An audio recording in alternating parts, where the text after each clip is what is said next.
Iran का ATM खर्ग द्वीप, 2500 marine करेंगे कब्जा।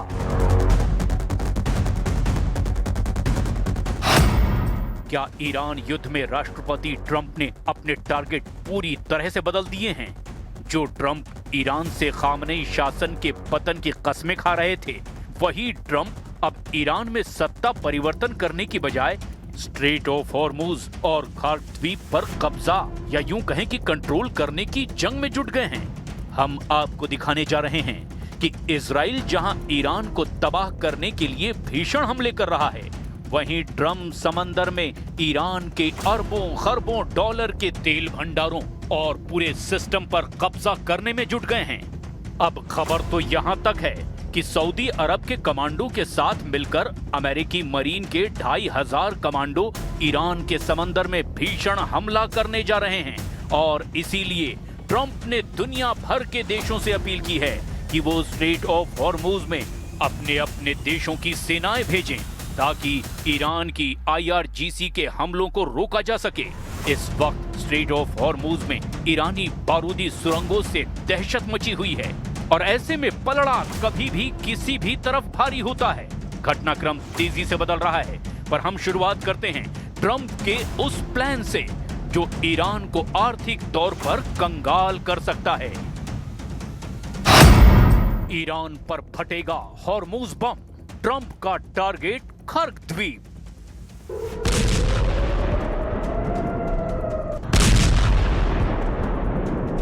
हैरानी की बात है कि जहां इजराइल ईरान के परमाणु ठिकानों एस्फान, नतांज और फोर्डो पर जबरदस्त हमले करने में जुटा हुआ है, तो वहीं ट्रंप का पूरा फोकस अब ईरान का ऑयल ATM के नाम से मशहूर खर्ग द्वीप पर हो चुका है।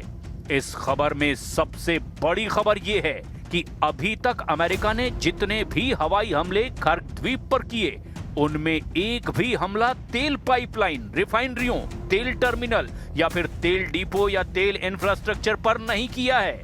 अब अमेरिका ऐसा क्यों कर रहा है, जरा इसे भी जान लीजिए। कुछ रिपोर्ट्स में दावा किया गया कि ईरान का एयर डिफेंस लगभग पूरी तरह से तबाह हो चुका है, जिसकी वजह से ब्रिटिश मीडिया के दावों के मुताबिक राष्ट्रपति ट्रंप अब ईरान के तेल संसाधनों और तेल मार्गों पर पूरी तरह से कब्जा करने जा रहे हैं, या यूं कहें कि उनका पूरा कंट्रोल होने जा रहा है। ईरान से 25 किलोमीटर दूर समंदर में खर्ग द्वीप पर बड़े एक्शन की तैयारी पूरी हो गई है। रिपोर्ट्स के मुताबिक अमेरिकन नेवी सील्स, हमलावर पनडुब्बियां और स्टील हेलीकॉप्टर खतरनाक मिशन में जुट चुके हैं। 2500 नेवी सील्स, सऊदी कमांडो और थंडरबोल्ट जेट से बहुत बड़े हमले की तैयारी है। ट्रंप ईरान के तेल द्वीप खर्ग पर कब्जा चाहते हैं। रिपोर्ट में कहा गया कि खर्ग द्वीप से ईरान के 90% तेल का भंडारण और परिवहन होता है। अब ट्रंप ईरान की इस ताकत को तबाह कर देंगे। ईरान के बजट का लगभग 40% हिस्सा तेल निर्यात से आता है और इस छोटे से 5 मील के द्वीप को ईरान के कट्टर शासकों से छुड़ाने के लिए ट्रंप ने अपना दांव खेल दिया है। अगले 72 घंटे बेहद महत्वपूर्ण हैं, क्योंकि USS त्रिपोली के पहुंचते ही अमेरिका हॉर्मुज के टैंकरों को एस्कॉर्ट करना शुरू कर सकता है, जिससे सीधे तौर पर अमेरिकी और ईरानी नौसेना के बीच टकराव की स्थिति बन सकती है। पिछले 48 घंटे में ईरान पर जो हमले अमेरिका और इजराइल की तरफ से हुए, उसको रोकने के लिए ईरान के पास एक भी एयर डिफेंस नहीं बचा है और यही वजह है कि अब अमेरिका ईरानी इलाके में स्ट्रेट ऑफ हॉर्मुज और खर्ग द्वीप पर अपना कंट्रोल चाहता है। अब खुद देख लीजिए, अगर ईरान के इन 2 इलाकों पर अमेरिका कंट्रोल या अपना कब्जा कर लेता है, तो ईरान कैसे पूरी तरह से बर्बाद हो जाएगा। ईरान के लिए खर्ग द्वीप और स्ट्रेट ऑफ हॉर्मुज शरीर में दिल और धमनी की तरह है। ऐसा क्यों कहा जा रहा है, जरा इसे भी समझ लीजिए। खर्ग द्वीप और स्ट्रेट ऑफ हॉर्मुज का संबंध उत्पादन और निकासी का माना जाता है। खर्ग द्वीप ईरान का मुख्य तेल टर्मिनल है। ईरान का लगभग 90% कच्चा तेल इसी द्वीप से जहाजों में लादा जाता है। अगर ये द्वीप नहीं होगा तो ईरान के पास तेल बेचने का कोई प्रभावी रास्ता नहीं बचेगा। स्ट्रेट ऑफ हॉर्मुज एक ऐसा संकरा समुद्री रास्ता है जिससे होकर खर्ग द्वीप से निकले तेल टैंकर पूरी दुनिया जैसे भारत, चीन, जापान तक पहुंचते हैं। खर्ग द्वीप वो स्टेशन है जहां तेल भरा जाता है और हॉर्मुज वो मेन गेट है जिससे होकर वो तेल बाहर निकलता है। अगर गेट यानी हॉर्मुज बंद हो जाए या स्टेशन यानी कि खर्ग तबाह हो जाए तो ईरान की अर्थव्यवस्था पूरी तरह से ठप हो जाएगी। खर्ग द्वीप एक छोटा सा द्वीप है जिसका क्षेत्रफल लगभग 20 वर्ग किलोमीटर है, जिसकी लंबाई 6 किलोमीटर और चौड़ाई 4 किलोमीटर है। ये ईरानी तट से करीब 25 किलोमीटर दूर फारस की खाड़ी में स्थित है। छोटा होने के बावजूद ये दुनिया के सबसे व्यस्त तेल केंद्रों में से एक है। स्ट्रेट ऑफ हॉर्मुज एक समुद्री रास्ता है जो लगभग 167 किलोमीटर लंबा है। इसकी सबसे कम चौड़ाई केवल 33 किलोमीटर है। इसके संकरे होने के कारण ही इसे कंट्रोल करना आसान है। खर्ग द्वीप पर हमला या कब्जा ईरान के लिए घातक चोट है, तो वहीं हॉर्मुज पर कंट्रोल ईरान के लिए गला घोंटने जैसा है। अमेरिका इस वक्त ईरान का गला घोंटकर उसे बिना शर्त आत्मसमर्पण के लिए मजबूर करने की रणनीति पर काम कर रहा है और इसीलिए अमेरिका ने ईरान के खर्ग द्वीप और स्ट्रेट ऑफ हॉर्मुज पर अपना फोकस कर लिया है।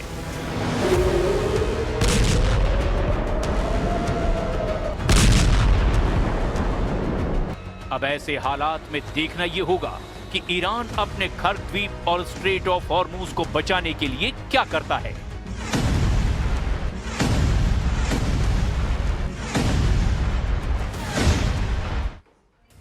अब इजराइल ने एक बार फिर से ईरान में इस्फहान पे जबरदस्त अटैक किया है और इसी जगह न्यूक्लियर साइट पर 200 किलो से ज्यादा 60% संवर्धित यूरेनियम होने का भी दावा किया गया था।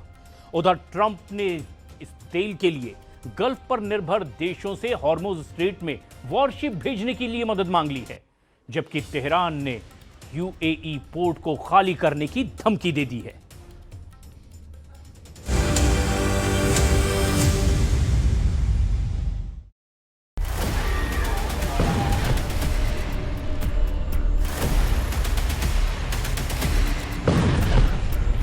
धरती के नीचे कंक्रीट की कई परतों के पीछे जहां सैटेलाइट की नजर भी अक्सर धोखा खा जाती है, नतांज, इस्फहान, फोर्डो, अराक और बुशर, यही हैं ईरान की ब्लैक साइट्स, वो गुप्त ठिकाने जहां शक है कि तेजी से परमाणु बम बन रहे हैं। और अब अमेरिका कह रहा है कि अगर जरूरत पड़ी तो इन साइट्स पर सीधे ऑपरेशन होगा। ईरान की ब्लैक साइट, 60% से बम का खौफ।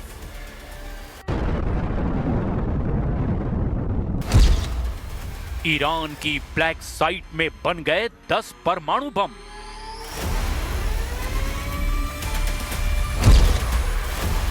ईरान के परमाणु बम से भस्म होगा इजराइल।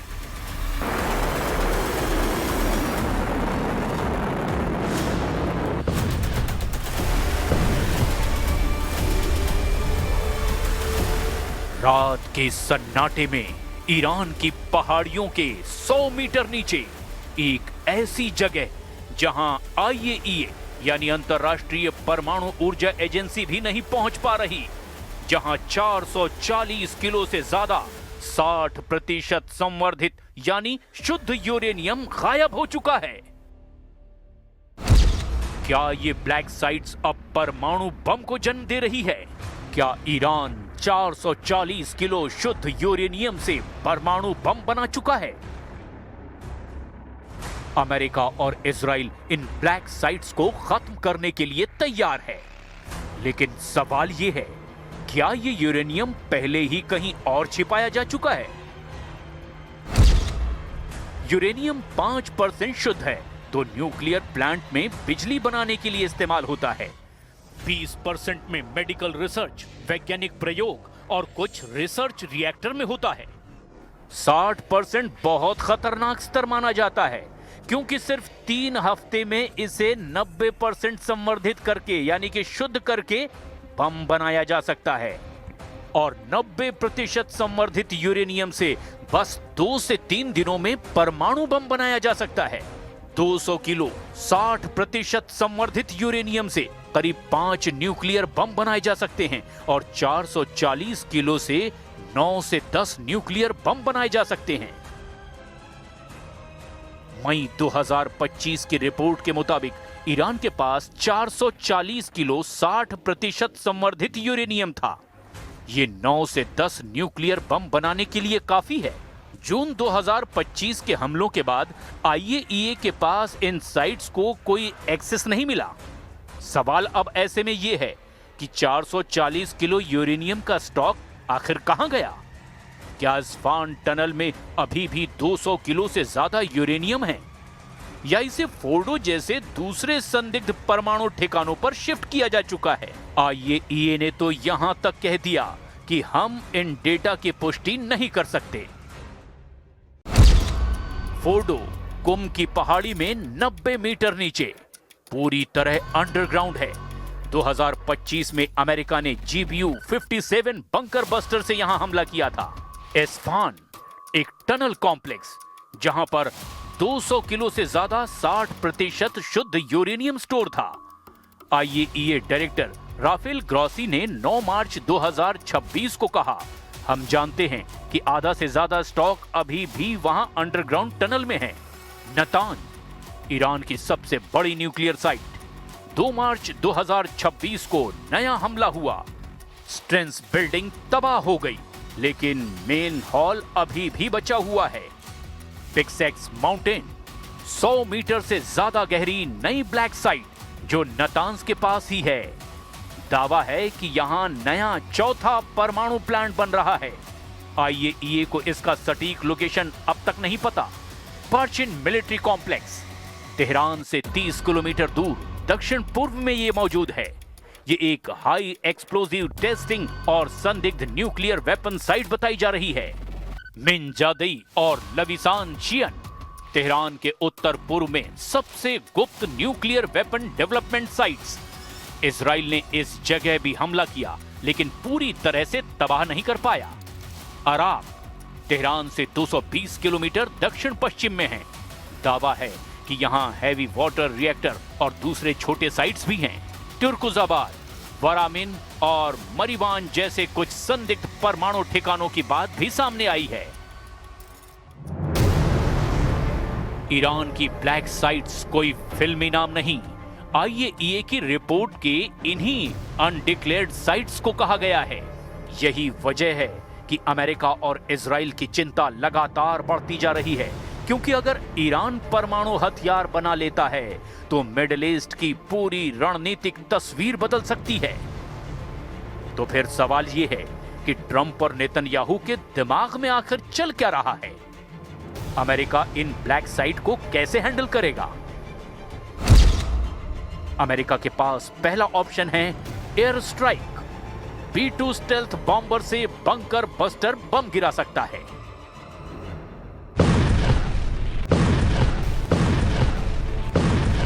जून 2025 में नतांज, इस्फहान और फोर्डो पर 14 बम गिराए गए थे।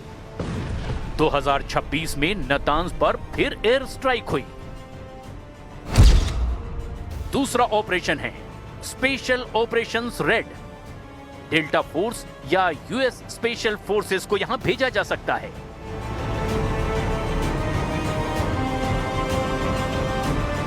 स्पेशल फोर्सेस ब्लैक साइट्स में घुसकर 60% संवर्धित यूरेनियम को सीज कर सकते हैं या फिर उसे नष्ट कर सकते हैं।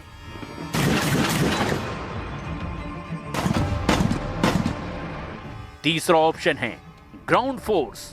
अगर जरूरत पड़ी तो मरीन्स और स्पेशल फोर्सेस को इस्फहान और पिक्सेक्स माउंटेन पर भेजा जा सकता है।